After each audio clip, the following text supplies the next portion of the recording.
પ્રભુ ઈસુ ખ્રિસ્તના પવિત્ર ધન્ય નામમાં આપ સર્વને પ્રેમી સલામ. પવિત્ર બાઇબલમાં યોહાનની લખેલી સુવાર્તા અધ્યાય 1 વચન 33. મેં તેને ઓળખ્યો નહોતો, પણ જેણે મને પાણીથી બાપ્તિસ્મા કરવાને મોકલ્યો તેણે જ મને કહ્યું કે જેના પર તું આત્માને ઉતરતો તથા રહેતો જોશે તે જ પવિત્ર આત્માથી બાપ્તિસ્મા કરનાર છે. યોહાને પ્રભુ ઈસુ ખ્રિસ્તના સંદર્ભમાં કહ્યું હતું, હું તો તેમને ઓળખતો નહોતો, પરંતુ પરમેશ્વરે યોહાનને એક ચિહ્ન બતાવ્યું હતું કે જેની ઉપર તું આત્માને ઉતરતો તથા રહેતો જોશે તે જ પવિત્ર આત્માથી બાપ્તિસ્મા કરનાર છે.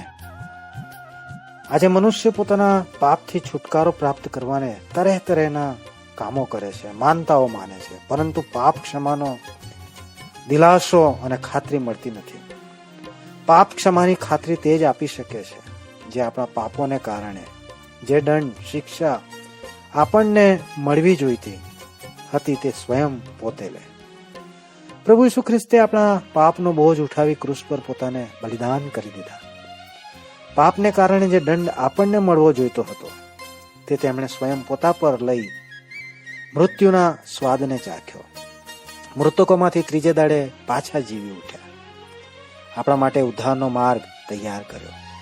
જો કોઈ તેમના પર વિશ્વાસ કરે છે તો પરમેશ્વર તેને ઉદ્ધાર, પાપની ક્ષમા સ્વયં આપે છે.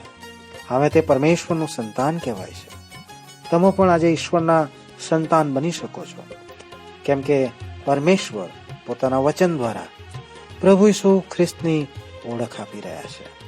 અને આ સમજવાને ઈશ્વર તમારી સહાયતા કરે. ધન્યવાદ.